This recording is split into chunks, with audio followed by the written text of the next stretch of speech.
মুক্তি বাহিনীর এগেনস্টে মুজিব বাহিনী গঠন করা হয়েছিল।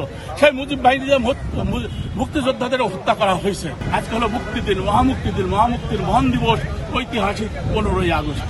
এই আজকে হলো সেই দিন। এখানকে কেন্দ্র করে আবার নতুন করে স্বৈরাচারের শিকড় গজিয়ে তুলে গাছ তৈরি করতে চাচ্ছে। তা আমরা এটা কোনো মতেই এটা হতে দেবো না। বড় বড় মুক্তিযোদ্ধাদের মুখ থেকে শুনেছেন যে শেখ মুজিব স্বাধীনতা, এমনকি তাজ উদ্যানের বইতে মেয়ে যে বই লিখছে সেখানেও লেখা আছে সে স্বাধীনতা ঘোষণা দেয়নি, সে পাকিস্তানে চলে গিয়েছিল। এবং যে আপনি যেটা বললেন যে মুক্তিযুদ্ধ, এই যে যারা 15 আগস্ট বিপ্লবের সাথে জড়িত প্রত্যেকে কিন্তু মহান মুক্তিযুদ্ধের বীর উত্তম খেতাব প্রাপ্ত, বীর বিক্রম খেতাব পেত, বীর প্রতীক খেতাব প্রাপ্ত। যখন স্বাধীনতা তার প্রান্তে অক্টোবরে যে ইন্ডিয়া কি করছে, 7 দফা চুক্তি করছে, সেই চুক্তির ভাষা ছিল সম্পূর্ণ আমাদের কর্ম রাজ্যে পরিণত করা, যে আমাদের কোনো দেশের স্বাধীনতা থাকবে না, কোনোদিন থাকবে না। এবং এর মধ্যে মুজিব বাহিনী, মুক্তি বাহিনীর এগেনস্টে মুজিব বাহিনী গঠন করা হয়েছিল। সেই মুজিব বাহিনী যে মুক্তিযোদ্ধাদের হত্যা করা হয়েছে, হ্যাঁ, এটা একটা ভারতীয় আষ্টে পৃষ্ঠে আমাদের বেঁধে ফেলেছিল। তারই থেকে মুক্তি পেয়েছি 1975 সালের 15 আগস্ট আজকের দিনে। আজকে হলো মুক্তির দিন, মহামুক্তির মহান দিবস, ঐতিহাসিক 15ই আগস্ট। এই আজকে হলো সেই দিন। মানুষ এদিন মুক্তি পেয়েছে। এদিন জালেম নিধন হয়েছে, জালেম ধ্বংস হয়েছে, জালেম নিপাত গেছে। 71-এর আগের যে শেখ মুজিব ছিলেন তার ব্যাপারে কি বলবেন? আগে পরে নাই ভাইয়া। আপনি যখন 1 মণ দুধের মধ্যে একটু সোনা দেবেন, আগে দুধ ছিল কি ছিল সেটা জানা হবে না, সেটা পুরাই নষ্ট।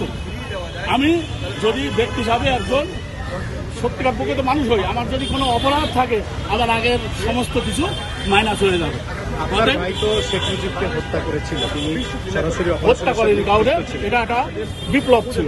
যদি হত্যা করতো তাহলে সামরিক আইনে তাদের বিচার করত, তাদের বিচার কিন্তু সামরিক আইনে হয়নি সেই সময়। সেই সময় না, আমার কুষ্টিয়া। আপনি কি বজলুর ভাই? হ্যাঁ, বজলুর হুদার ভাই, মেজর বজলুর। বলবেন যে আটক যখন ছিল তখন এবং যে তাকে ফাঁসি দেওয়ার পর পর্যন্ত আপনাদের পরিবারের ট্র্যাজেডিটা কেমন ছিল? আমাদের এহেন অত্যাচার দায়, আমার ভাগ্নিকে জানেন যে সামরিক গাড়ি চাপা দিয়ে হত্যা করেছে। এরকম ভাবে এহেনও কোনো কাহিনী নাই যে আমাদের অত্যাচারের কাহিনী নাই যে আমাদের উপর করেনি। আমার উপর থেকে শুরু করে আমার আত্মীয় স্বজন থেকে শুরু করে জেল জুলুম হুলিয়া থেকে কোনো কিছু আমাদের কোনো অত্যাচার বাকি যায়নি। আপনার ভাইয়ের হত্যাকাণ্ডের বিষয়টা আরেকটু ক্লিয়ার করে বলুন। হ্যাঁ, আমার ভাইকে যখন আমরা পাইছি লাশ গ্রহণ করেছে, লাশ তো দেয় না, লাশ হলো তাড়াতাড়ি দাফন দিতে বলছে। কিন্তু লক্ষ লক্ষ মানুষ জানা যায়, তাকে সবাই ভালোবাসত, লক্ষ লক্ষ মানুষ জানাজায় উপস্থিত হয়েছে। হ্যাঁ, তখন আর পুলিশ প্রশাসন সব ব্যর্থ হয়ে গেছে। তখন আমরা লাশ গ্রহণ করে দেখছি যে গলা এখান থেকে এখান পর্যন্ত সব কাটা, এরকম বড় সুতা দিয়ে বড়া, সবাই দেখছে, ছবিও আছে, সেটা সুতায় সেলাই করা ছিল।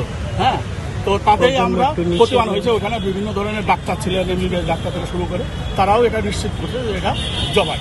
আগে একটু যদি বলতেন আপনি এখানে কেন এসেছেন, আবার যদি একটু বলতেন।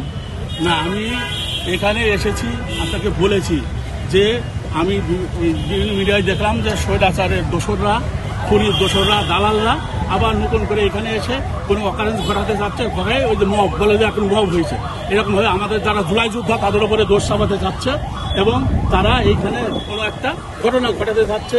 তারা এখানকে কেন্দ্র করে আবার নতুন করে স্বৈরাচারের শিকড় গজিয়ে তুলে গাছ তৈরি করতে চাচ্ছে। তা আমরা এটা কোনো মতেই এটা হতে দেবো না। এদেশে ভারতীয় দালালদের, ভারতীয় আধিপত্যবাদের দালালদের আর জায়গা ধুই আমরা আপনারা দিই, আবার আমরা পরাধীনতা শৃঙ্খলে আবদ্ধ হয়ে যাব। আমরা স্বাধীন, সক্রিয়, সার্বভৌম দেশ হিসাবে এগিয়ে যেতে চাই। দেশে দেশে সবার সাথে দ্য নিউজ।